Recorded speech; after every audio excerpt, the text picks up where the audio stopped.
Jā, paldies. Šodien pastāstīšu par kiberdrošības briedumu un kultūras pilnveidi. Un tad, sāksim ar šādu te attēlu, 2 attēliem, kur tādi gudri cilvēki šo te apmācības procesu iedalījuši 3 posmos. Tad pirmais ir šis te awareness, un otrais ir training. Šos te 2 posmus it kā mēs varam ielikt savā organizācijā, un organizācija to var izdarīt saviem spēkiem. Un tad jau tas education, viņš aiziet uz to nākošo posmu, kas jau ir ārpus mūsu kompetences, mūsu darba nepieciešamības, un tad jau to veids attiecīgi kaut kādā ārējā tur organizācijā, jau kaut kādā konkrētā tēmā. Ja mēs skatāmies un tā domājam, ko tad tas awareness ietver un kam tad viņš ir paredzēts, mums uz viņu būtu jāsāk skatīties no tā top-down principa, tātad no augšas uz leju, no vadības līdz apakšējam darbiniekam, līdz pamatdarbiniekiem. Un tas ietver to, ka visi darbinieki zina, ka kiberdrošība ir svarīga. Viņi par to zina, viņi ir informēti, ka mums ir iekšējās politikas, kas to nosaka, mums ir kaut kādi rīkojumi, mums ir kaut kāds darbības plāns. Viņi zina, ka mēs varam kaut kur tur to paskatīties.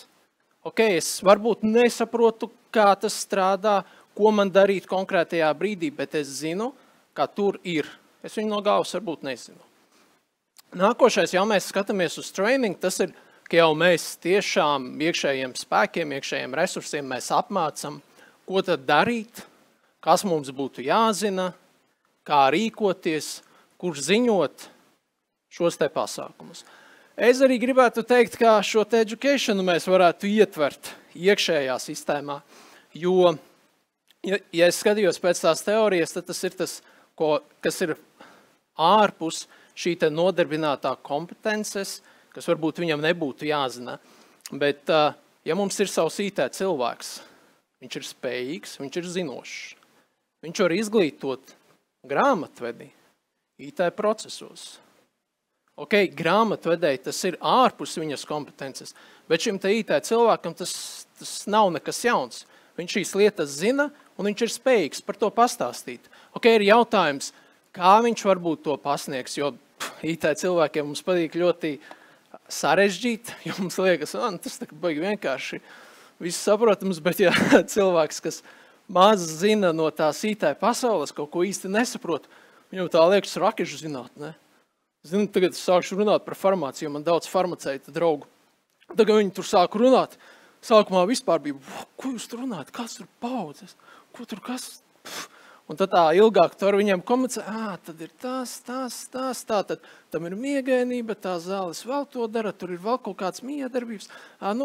Kaut kas jau aiziet. Un kur tad to visu ielikt un ar ko tad sākt? Es jau iepriekšējā esi drošā. Stāstīju, ka mēs varam izmantot gatavas platformas, bezmaksas platformas, un viena no tiem variantiem ir šī Moodle, kura plaši tiek izmantota, ļoti daudz augstskolas izmanto, lielisks resurss. Un es arī stāstīju, kā tad mēs varētu šo te moduļus izveidot, kā mēs varētu šo te hierarhiju izveidot, kurā ko stāstīt. Un šodien tad nedaudz vairāk centrīšos pastāstīt par šo te sadaļu, varētu teikt, un sākšu tieši ar IKT sākotnējām apmācībām. Un varbūt kāpēc tieši ar sākotnējām apmācībām? Iedomājamies, mēs visi esam mainījuši darbu, mēs atnākam uz jaunu darbu vietu, kā mēs uzzinām, kā notiek iekšējie procesi. Kā mēs zinām, kam ziņot, ko darīt, kaut vai kā pieteikt to pašu atvaļinājumu. Es varu pajautāt kolēģim, viņš kaut ko varbūt zinās, kaut ko nezinās, cik labi viņš zinās, cik slikti viņš zinās. Varbūt viņam ir kaut kāds riebums pret šo darba vietu, bet viņš turās tur kaut kādu iemeslu dēļ. Ko?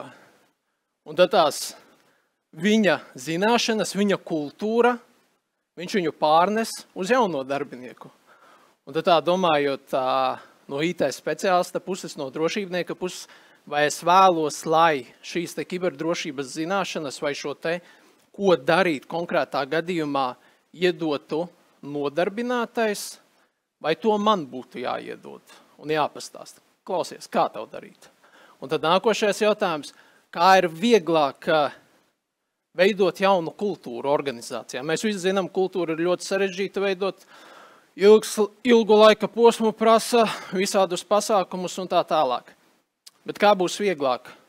Esošais darbinieks to stāstīs, vai es pastāstīšu, kā vajadzētu tam darīt, to teoriju vismaz. Es kaut kā pieturos pie tā, ka es pastāstīšu. Un man arī ļoti daudz pēc iepriekšējās reizes prasīja, ja klausies, pastāsti kaut ko vairāk, iedod to karkasu, kā tad tas reāli varētu izskatīties, un tad šeit atļāvos kaut ko ātri uzmēstrot, parādīt, kā tad vismaz es to būtu, kā es to arī darīju. Tad sākumā ir īsts izklāsts, vienkārši, ko tad mēs šeit darīsim, kā to arī visu izpildīt, kādas ir tās funkcijas šim te materiālam. Un tad jau man aiziet tās pirmie posmi. Tās apmācības es iedalīju, sākotnējās apmācības ir 3 posmos. Pirmais posms, kur jau es koncentrējos uz iestādes vajadzībām, uz iestādes specifiku. Tātad, kas, kā iestādē, man ir svarīgi. Par ko viņam ir jāzina. Kāda ir nosacījuma uz internetu tiesībām? Lai nav tā, ka viņam tur kolēģis saka, ne tikai izredzētiem ir YouTube. Ja mums ir ierobežots internetu, piemēram, ierobežot interneta politika, YouTube mēs ierobežojam, un tas, YouTube tikai tur šefiem nekam citam. Bet īstenībā ir citi nosacījumi. Un, ka tev vajaga, tu vari pieteikties. Mēs tev iedosim. Jo varbūt mums ir ierobežots kaut kāds trafiks. Visādi var būt. Tas darbinieks to jau nezina. Tad, piemēram, kā notiek programmatūra atjauninājumi, vai kāpēc mums šis process šādi notiek. Atkal, kādam tas, viņi tur neko neprot, viņi neko tur nezina, un tā sastāst, un tad tas tā pa trepīti aiziet. Bet es izstāstu, kā tad ir tā reālā situācija.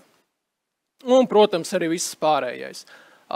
Tie paši normatīvie akti, darbiniekam ir jāzina, kādi mums ir normatīvie akti, un kāda ir tā sasaiste, jo atgriežoties atpakaļ pirmā darba diena, ko mums izdara, mums iedot papīru kaudzi, darba drošība šeit, izlasi paraksties, ugunsdrošība šeit, izlasi paraksties, un tad reizi gadā, atnāc paraksties. Likumā ir noteikts, ugunsdrošība reizi gadā jāveic apmācības, darba drošībai reizi gadā jāveic apmācības, IKT arī jāveic apmācības reizi gadā. Un tad tas mūsu princips, nāc paraksties, gan jau. Un tā kā tas notiek, ko tad tas darbinieks darīs? Vai viņš ir vainīgs? Un vai mēs gribam to piedzīvot? Mana tā pieeja ir, ka nē, mums tomēr ir jāpastāsta, ko tad, kā to darīt. Un tad mēs aizējam uz nākošo posmu, kur jau vairāk es specificējos. Atceramies, šis ir sākotnējais, lai panāktu tādu base līmeni, pamat līmeni visiem nodarbinātajiem, uz kā pamata var strādāt. Tad nākošais līmenis jau ir vispārīgs, kas ir tieši mērķēts uz nodarbināto. Tātad, kas viņam būtu jāzina savā ikdienā? Jo man patīk domāt tā, ja nodarbinātajam mājās patīk spiest uz dažādām pogām, vai viņš to darīs darbā? Darīs. Kāda atšķirība? Ja es viņu izglītoju, viņa privātajā dzīvē, klausies, ir tādi uzbrukumi vai ir tādas manipulācijas metodes, vai ņem vērā to un to, vai viņam, ja viņš privātajā dzīvē sāks domāt, vai viņš to darīs arī darbā, aizdomāsies.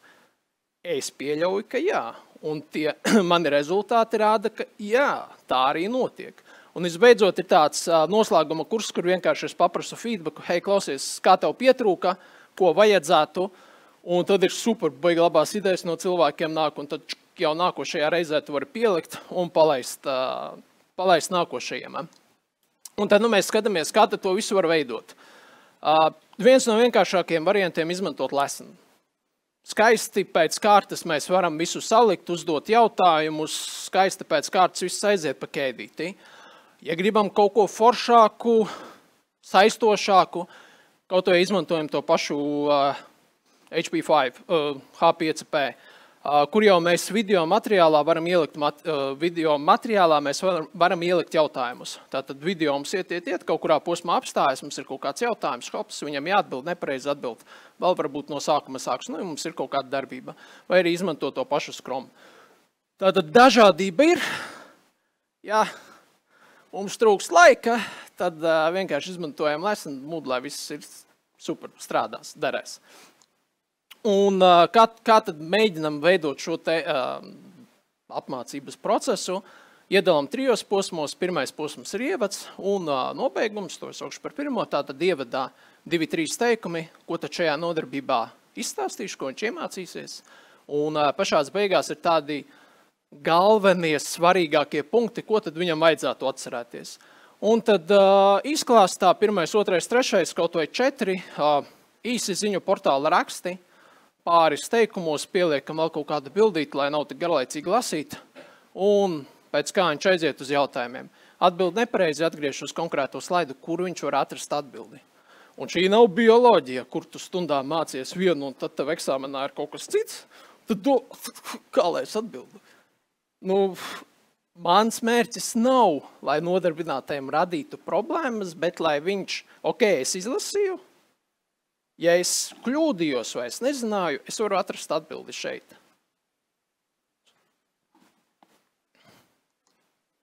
Un tad skatoties uz šādu te izkliedi, kur mēs varētu iedalīt nodarbināto skaitu un zināšanu līmeni,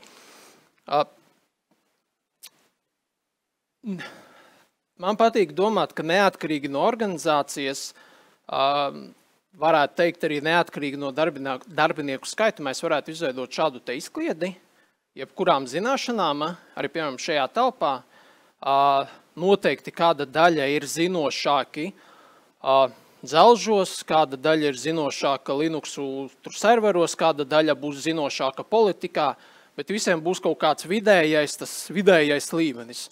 Protams, būs zinošāki, būs arī varbūt netik zinoši. Un tad ir tas nākošais jautājums, uz ko tad mēs koncentrējamies? Vai mēs koncentrējamies uz tiem zinošajiem, kas jau ir diezgan spējīgi, vai mēs vairāk koncentrējamies, tā ir lāzerīts, vai mēs arī koncentrējamies vairāk uz šo un šo sadaļu? Un tad ir tas nākošais jautājums. Vai apmācībās ir jāstāsta, kas ir VPA2 un VPA3? Vai tas ir svarīgākais jautājums? Jā, kāds teiks, tas ir svarīgi, visiem ir jāzina, ko viņš dara, ko viņš saka, kam viņi ir paredzēti. Es teikšu nē, jo vai svarīgāk nav saprast, ka nevajag slēgties pie nezināmiem tīkliem, vai izslēdzam to Wi-Fi-nieku no sava telefona, lai viņš tur pēkšņi kaut kam neslēdzas klāt, vai tas nav svarīgāks? Ja mēs esam iemācījuši to, mēs jau varam domāt par VPA3, par tiem nākošajiem posmiem. Tas ir līdzīgi ar automašīnu. Es pieņemu, lielākā daļa šeit ir šoferi, un tad tas jautājums, cik no mums prot nomainīt taļas automašīnā, ja? Es pieņemu daļa, un tad ir jautājums, vai visiem tas ir jāprot, vai visiem tas ir jāzina. Svarīgāk ir zināt, ka tas ir jādara un kad tas ir jādara. Mēs varam aizvest pie tā meistara, kas to izdarīs, bet ne visiem tas būtu jāprot. Kāpēc? Tāpat arī šeit tā pieeja, ka mums vairāk ir jākoncentrējas uz to vidusdaļu un uz šo te sadaļu. Jo arī, ja mēs veidojam šīs apmācības ļoti sarežģītas, tad šai te daļai, super, viņiem liekas nekas. Kā justies šajā te sadaļā cilvēkam? Kā viņam justies? Es teikšu ļoti riebīgi. Es negribētu būt tajā daļā, ja man tagad iedod kaut ko tik sarežģītu. Ja man iedod pakāpties uz šejieni, super. Un tad vidusdaļā, mēs varētu domāt par sarežģītākām, bet tad jau mums būtu jādomā par savādāka veida apmācībām, par atsevišķu varbūt šo te lietotāju grupu. Jo vienmēr visās organizācijās būs kaut kāds entuziasts, kas prātīs daudz vairāk nekā vidusmēra cilvēks tajos datoros. Neatkarīgi kāds arī tas uzņēmums ir, kaut vai, lai viņš nav saistīts arī tā. Lūk, un tad nākošais jautājums drošībniekiem šeit būtu, vai jūs esat pārliecināti, ka jūsu nodarbinātais zina, kā analizēt ēpastu, ienākošu ēpastu. Tāds ļoti vienkārši primitīva darbība, ko nodarbinātie katru dienu saņem. Vai jūs varat teikt, jā, visi mani darbinieki prot? Es šaubos. Un arī pēc apmācībām reizēm viņi jāizmirst. Bet neko mēs mācam vēlreiz. Mēs iemācam pamatlietu, Viena nodarbība uz sitienu mums ir gatava. Hei, klausies, paņemam ēpastus, kas jums ienāk organizācijā. Paņemam 2 ēpastus, izanalizējam un pastāstam. Klausies, pirmais, kas tev ir jādara? Nu, paskaties uz to from lauku. No kā viņš ir? Ok, ja viņš ir noviltots, nu, tas ir cits stāsts. Vai man tagad ir jāmāca, kā tagad tu tur vari paskatīties, kā viņš ir noviltots? Nē. Man ir jāmāca tālāk, uz ko viņam būtu jāskatās un jāmēģina saprast. Šeit ir tas mesiķis, ka mēģinam nesarežģīt, bet tajā pašā laikā iedot arī tās pamatlietas, lai tas darbinieks zinātu, kā un ko darīt. Ejot uz priekšu, arī bija tāds jautājums, hei, klausies, super, jā, apmācības vajaga, bet kur nu ņemt to materiālu? Nu, grūti, nu, sarežģīti. Šeit es izvilku speciāli tikai 6 linkus, kurus mēs varam izveidot katram apmācību modelim. Un man ļoti patīk šis te pirmais certa modelis, ko es pats izmantoju. Tas ir par drošiem, kā droši iepirkties internetā. Decembris. Īsi pirms Ziemassvētkiem, ko nodarbinātie dara? Man vajag dāvanu sievai, man vajag dāvanu bērniem, tur sievas mātei kaut kas jānopērk, vēl kaut kas. Ja es šīs apmācības ielieku novembrī, es viņiem pastāstu no ikdienas. Klausies, tev vajag ņemt šo vērā, pievērs uzmanību tam.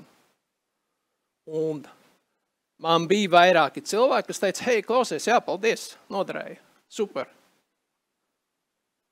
Un tas ir, ka es pieeju no tās ikdienas prakses, kas viņam būs noderīgi, bet tajā pašā laikā viņam aizcersies tā zināšanas, ko viņš var pārmantot uz uzņēmumu, uz iestādi.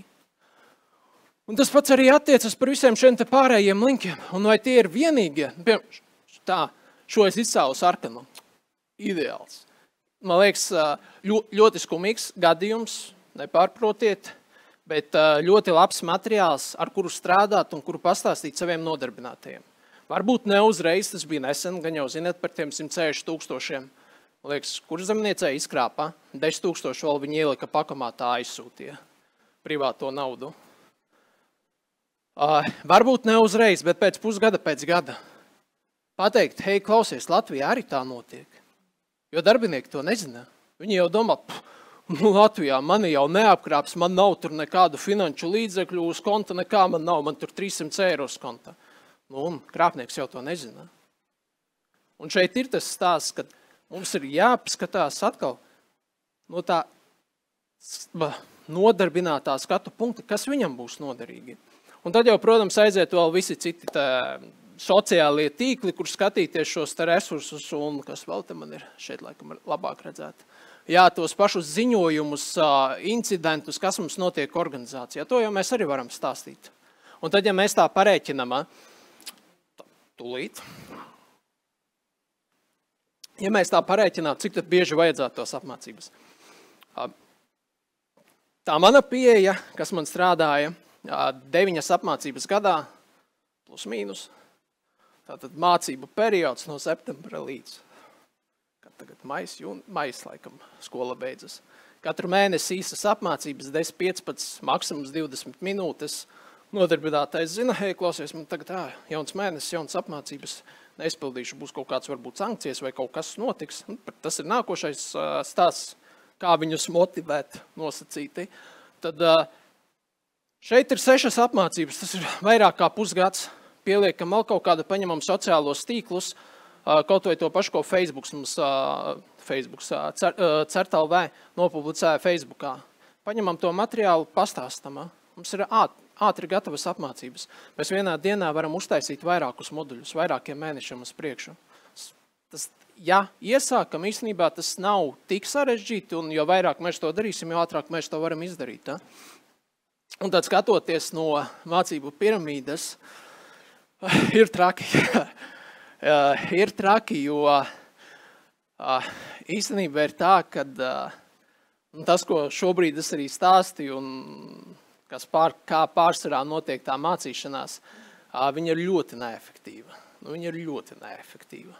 Jo, kā mēs redzam, tāds kā lekcijas būtībā 5% no tās lekcijas labi, ja tu kaut ko atcerēsies. Tas ir ne tajā dienā pēc pāris dienām. Un tas efektīvākais variants ir darboties, šis te, kur te mans lāzerīts, šī te sadaļa, tātad darbošanās. Un vislabākais ir mācīt citiem kaut ko. Paši zinat, nezināt kaut ko, nesaprotat, pastāstat citam. Ātri iemācīsieties, sapratīsiet, būsiet spiest, iemācīties, saprast tādā līmenī, lai spētu atbildēt. Un gan jau arī būs tādā brīdī, ka kaut ko nesaprotat, stāstat, un tad viss saslēdzas. Un tas ir tas efektīvākais veids. Protams, šeit ir tas jautājums, kā mēs to varam variēt, kā mēs to varam sakombinēt, lai šī te apmācību procesa, šī te zināšanu pārnese būtu efektīvāka. Tad īsā atbilde būtu, ka tīri apmācību moduļi nav tas labākais variants, bet mums viņi ir jāvarijē. Mums ir jāpasauc kāds vieslektors, mums ir jāpasauc, pieņemsim, lai certs uzspēlē spēli. Zināt, ka tāda arī ir, ka mēs viņu varijējam. Varbūt mēs paši izdomājam kaut kādu incidentu, ko mēs iekšienē izspēlējam. To pašu darbības nepārtrauktības plānu mēs paņemam atslēgas cilvēkus, izspēlējam. Un tas būs daudz efektīvāk nekā mēģināt viņiem dot šo teoriju, lai viņi iekaļ savu galvā, atcerās, ko un kā darīt. Jo arī tas nākošais tās pats, ja mēs zinām to teoriju, bet mums tagad ir jāsāk strādāt, cik mēs atcerēsimies. Ops, es zinu, bet tad, kad man ir jāsāk darīt, tad sākas problēmas.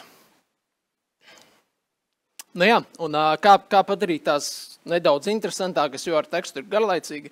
Paši zinot, ir tikai grāmata, tu lasi pirms miega un ātri atplīsti. Vajag arī kādu bildīti ielikt, kādu video ielikt, tāpēc YouTube arī tik efektīva, mums tomēr spēlē visu laiku ir video. Tad varam izmantot bezmaksas resursus, kur bez samaksas mēs varam ievietot šajās te apmācībās šo te materiālu, šīs te bildes, šos te video, ja mēs tālāk ar viņiem nepelnam. Tātad savas organizācijas iekšienē, ja mēs izglītojam savus nodarbinātos, mēs viņu varam izmantot. Un tad primārais tad šīm te mācībām būtu jāatbilst iestādes mērķiem, misijai un IT drošības prasībām un arī tiem mērķiem. Tātad skatāmies uz to kopējo kopskatu, ko tad mēs vēlamies panākt, kur mēs vēlamies virzīties un kur mums būtu jānonāk. Nodarbinātajiem, kā es arī iepriekš minēju, ir jāzina iekšējie normatīvi akti. Viņam ir jāzina, un viņam ir jāsaprot, ka tāda ir. Un kāda ir realitāte? Nu, realitāte ir savādāka. Ka daļa zina, daļa nezina. Un uz to mēs varam spēlēt, uz to mēs varam ielikt mūsu apmācībās, lai viņi zinātu un saprastu, kur arī skatīties un kas mums vispār notiek iekšienē.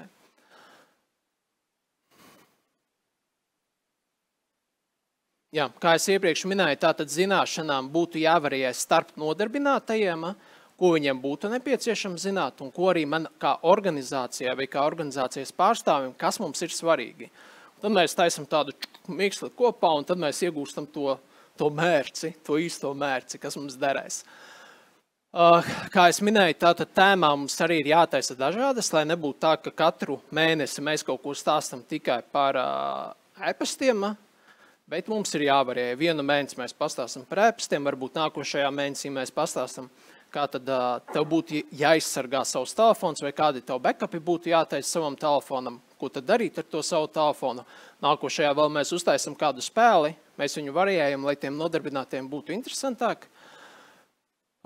Miksējam, jā, tad arī miksējam šo te zināšanu pārnesi. Ieviešam drošības čempionus. Šeit ir tāds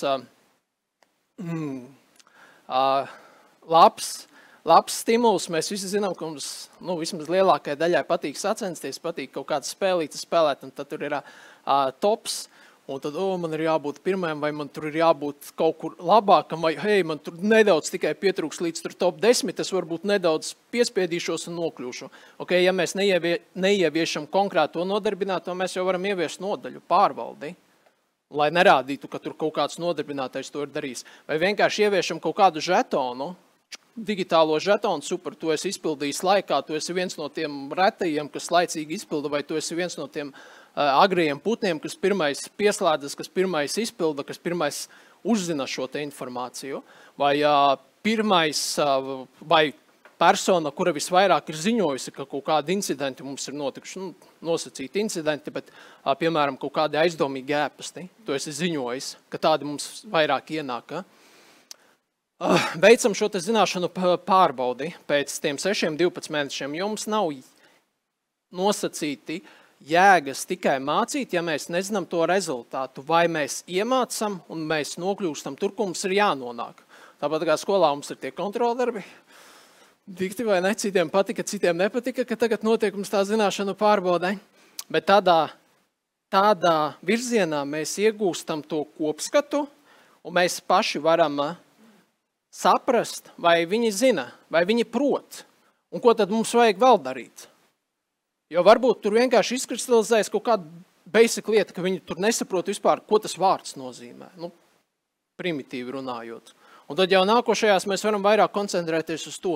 Tad mums jābūt tiem feedbackam. Un veidojam īsas, viegli uztveramas un galvenais regulāras apmācības. Regulāras, ja. Un paldies par uzmanību. Tas slaids gan ir pazudis.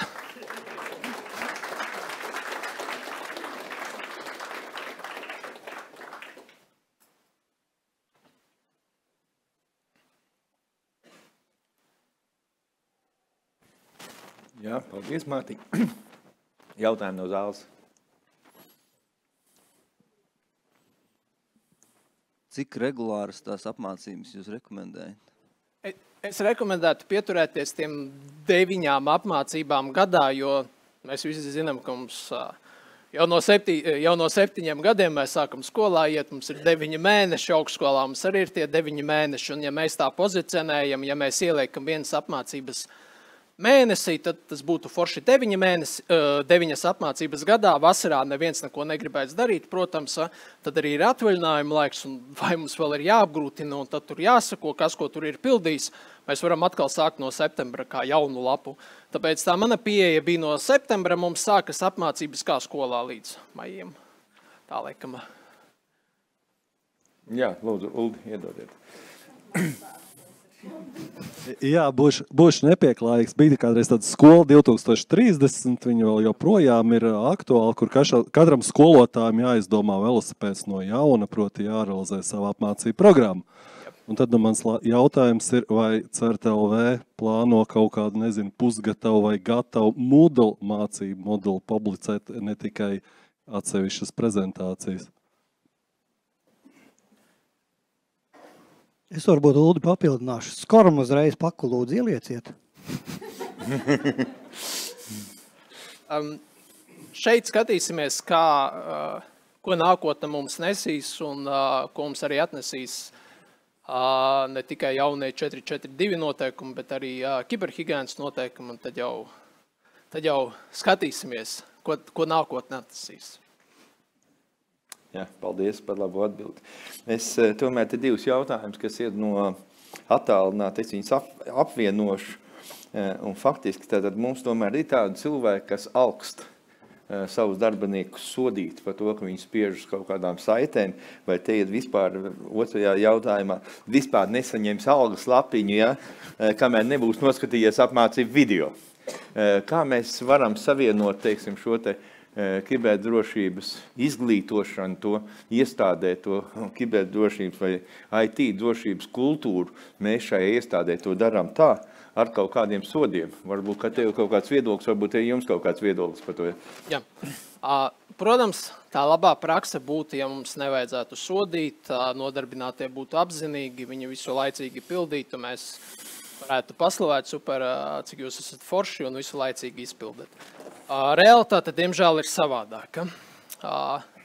Un šeit, protams, atkal ir jāskatās no organizācijas, no tiem mērķiem, no dažādiem faktoriem, nav tāda viena pareizā atbilde. Bet, ja mēs izveidojam kaut kādas sankcijas, un darbinieks par to zina, mēs daļai viņu motivējam. Vai tas ir slikti, vai tas ir labi, vērtējiet paši savā organizācijā no savām iespējām, bet viena no lietām, ko es mēģināju ieviest, bija, ka apmācības ir sasaistītas ar papildu atvaļinājumiem, ar prēmijām. Ļoti vienkārši. Laicīgi izpildi, super, tev pienākas plus 1 diena kā papildu atvaļinājums, kas ir attiecīgi valsts iestādēm. Diemžēl tur ir dažādi faktori, kas daudz ko ietekmē, un, kā saka, šādu te labo praksi mēs nevarējām ieviest. Un, ja mēs nevaram ieviest labo praksi, bet tik un tā ir kaut kādas problēmas, vai cīnīties, runāt ar tiešo vadītāju, jā, varam mēģināt ilgi, bet kaut kurā brīdī jau tu pats no tā nogursti, un tad sāc domāt, kā to visu procesu atvieglot. Un tad tā mana pieeja bija, mēs atslēdzam ārējo internetu, atstājam iekšējos resursus, ar iekšējiem resursiem ir pietiekoši, attiecīgi manā gadījumā tas bija, lai varētu izpildīt visus tiešos darba pienākumus.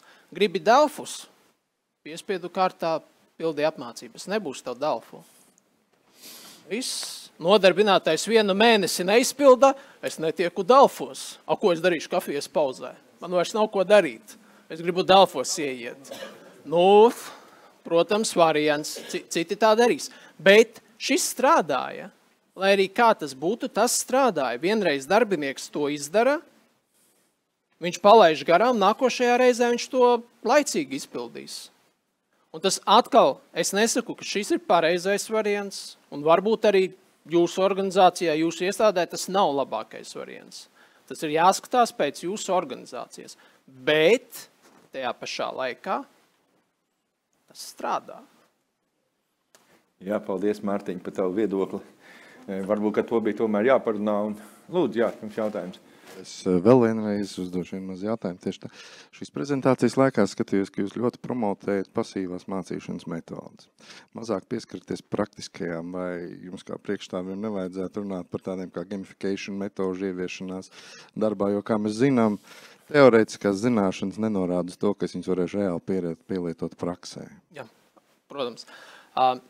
Šeit ir atkal jāskatās uz to manu backgroundu, un mans backgrounds, skatoties uz organizāciju un skatoties uz nodarbināto skaitu, bija tāds, ka efektīvākais veids ir šī te pasīvā, attālinātā, jo es parēķināju, lai izbrauku kādu pie katriem nodarbinātajiem, lai viņiem stāstītu vai taisītu tās pašas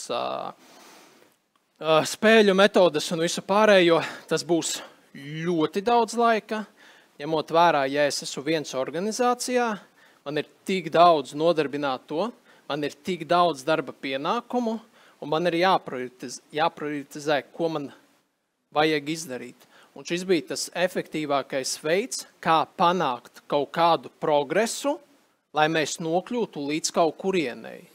Protams, tas variants ir super, kā es arī minēju. Ja mums ir iespēja, mums vajag dažādot šīs te metodes. Tas nenozīmē, ka tikai attālināt ir tas labākais. Jā, paldies, Mārtiņ.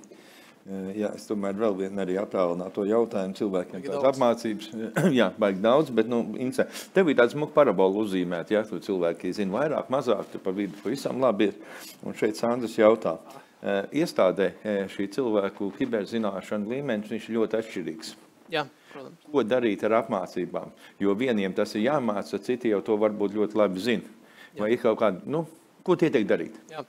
Protams, ja ir iespējas un ja ir resursi, mums būtu jāizdala šīs apmācības. Jo tā labā prakse saka, ka mēs apmācības pielāgojam konkrētajai jomai. Tātad izdomāsim variantu. Ja mums ir nodarbinātie, kas strādā noliktavā, krauj preces, mums ir nodarbinātie, kas strādā ar finansējumu, un mums ir nodarbinātie, kas strādā pie kases. Vai visus šos mēs varētu ielikt vienā apmācību tādā bundulī? Protams, ka nē, jo tie, kas strādā ar datoriem, viņam būtu jāzina vairāk, varbūt tie, kas krauj preces, viņam būtu jāzina mazāk. Ja mums ir iespēja dažādot, ja mūsu resursi ļauja, dažādojama. Ja neļauj, tad atkal mums ir jāskatās, kā mēs varam variēt un ko mēs varam darīt. Varbūt biežāk mēģināt apmācības. Tās pašas apmācības mēs taisam, pieņemsim 9 reizes gadā, bet visas 9 ir obligātas šai te darbinieku grupai, un varbūt tai otrai darbinieku grupai ir tādas svarīgākās, ko mēs redzam, ka, hei, šitais būtu ļoti noderīgs, viņam būtu jāzina, un pie šī mēs pieslēdzam. Šeit ir atkal tas jautājums no tās organizācijas, no tā konkrētā gadījuma, tāpēc tādas sudraba lodas, zelta lodas, kā saka, tad īsti nav. Un, protams, viss ir no iespējām jāskatās, ko mēs varam. Paldies, Mārtiņ, tev. Tad tu daudz jautājumus uzurdīji mūsos un interesants. Tātad, paldies tev. Tātad,